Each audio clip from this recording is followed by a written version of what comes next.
Rockefeller family through marriage. The commission, led by Aldrich, recommended a central bank should be implemented so a panic like 1907 could never happen again. This was the spark the international bankers needed to initiate their plan. In 1910, a secret meeting was held at a J.P. Morgan estate on Jekyll Island off the coast of Georgia. It was there that the central banking bill called the Federal Reserve Act was written. This legislation was written by bankers, not lawmakers. This meeting was so secretive, so concealed from government and public knowledge that the 10 or so figures who attended disguised their names when en route to the island. After this bill was constructed, it was then handed over to their political frontman, Senator Nelson Aldrich, to push through Congress.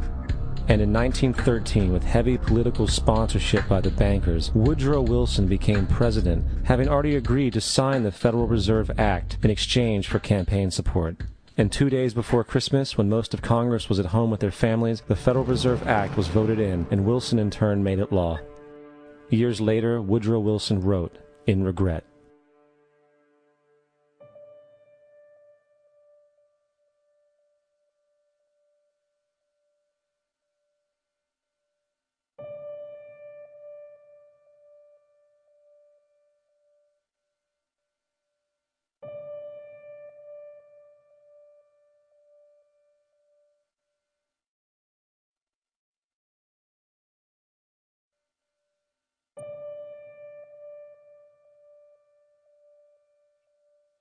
Congressman Louis McFadden also expressed the truth after the passage of the bill. A world banking system was being set up here, a superstate controlled by international bankers, acting together to enslave the world for their own pleasure. The Fed has usurped the government. Now, the public was told that the Federal Reserve System was an economic stabilizer, and inflation and economic crises were a thing of the past. Well, as history has shown, nothing is further from the truth. The fact is, the international bankers now had a streamlined machine to expand their personal ambitions. It's alive! It's alive! It's alive! For example, from 1914 to 1919, the Fed increased the money supply by nearly 100%, resulting in extensive loans to small banks and the public. Then, in 1920, the Fed called in mass percentages of the outstanding money supply, thus resulting in the supporting banks having to call in huge numbers of loans, and, just like 1907, bank runs, bankruptcy, and collapse occurred. Over 5,400 competitive banks outside of the Federal Reserve System collapsed, further consolidating the monopoly of the small group of international bankers. Privy to this crime, Congressman Lindbergh stepped up and said in 1921, "Under the Federal Reserve Act, panics are scientifically created. The present panic is the first scientifically created one, worked out as we figure a mathematical equation." However, the panic of 1920 was just a warm-up.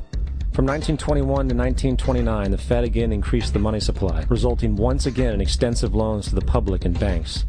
There was also a fairly new type of loan called a margin loan in the stock market. Very simply, the margin loan allowed an investor to put down only 10% of a stock's price, with the other 90% being loaned through the broker. In other words, a person could own $1,000 worth of stock with only $100 down. This method was very popular in the roaring 1920s, as everyone seemed to be making money in the market.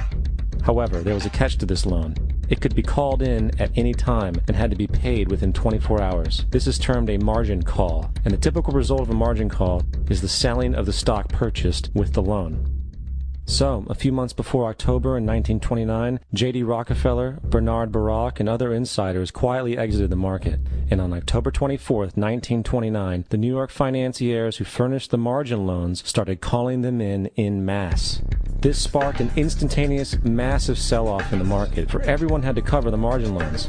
It then triggered mass bank runs for the same reason, in turn collapsing over 16,000 banks, enabling the conspiring international bankers to not only buy up rival banks at a discount, but to also buy up whole corporations at pennies on the dollar. It was the greatest robbery in American history. But that didn't stop there.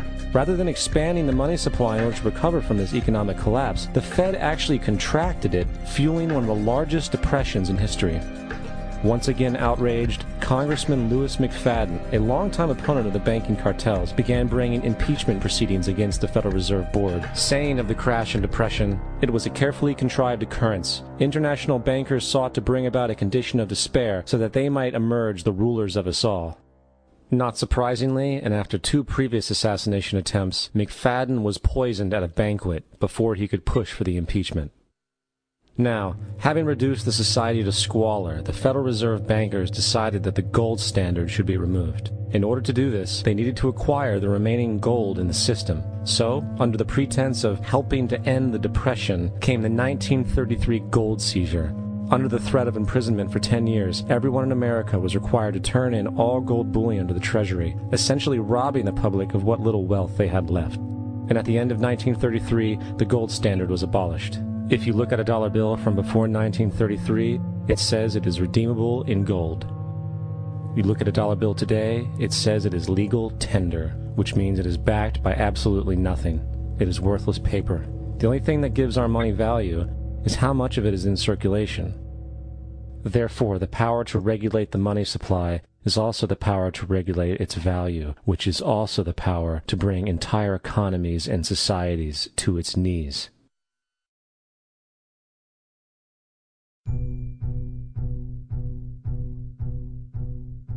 It's important to clearly understand, the Federal Reserve is a private corporation. It is about as Federal Express. It makes its own policies and is under virtually no regulation by the U.S. government. It is a private bank that loans all the currency at interest to the government, completely consistent with the fraudulent central banking model that the country sought to escape from when it declared independence in the American Revolutionary War. Now, going back to 1913, the Federal Reserve Act was not the only unconstitutional bill pushed through Congress. They also pushed the federal income tax. It's worthwhile to point out that the American public's ignorance towards the federal income tax is a testament to how dumbed down and oblivious the American population really is. First of all, the federal income tax is completely unconstitutional, as it is a direct, unapportioned tax. All direct taxes have to be apportioned to be legal based on the Constitution. Secondly, the required number of states in order to ratify the amendment to allow the income tax was never met, and this has even been cited in modern court cases.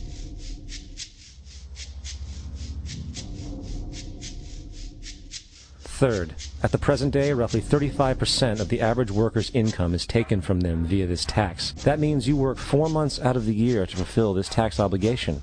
And guess where that money goes?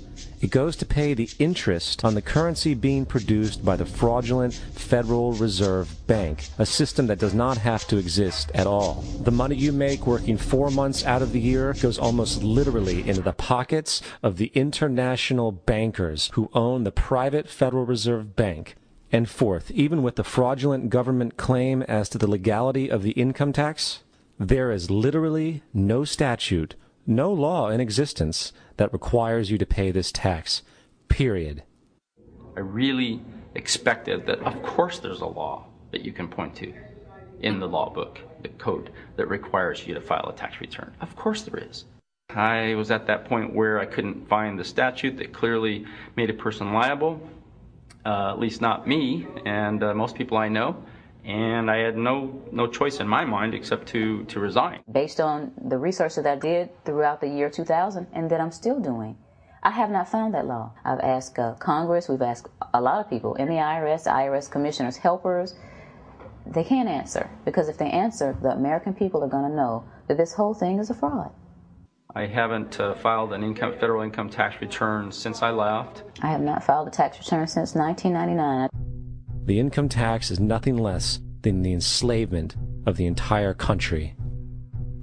Now, the control of the economy and the perpetual robbery of wealth is only one side of the Rubik's Cube the bankers hold in their hands. The next tool for profit and control is war.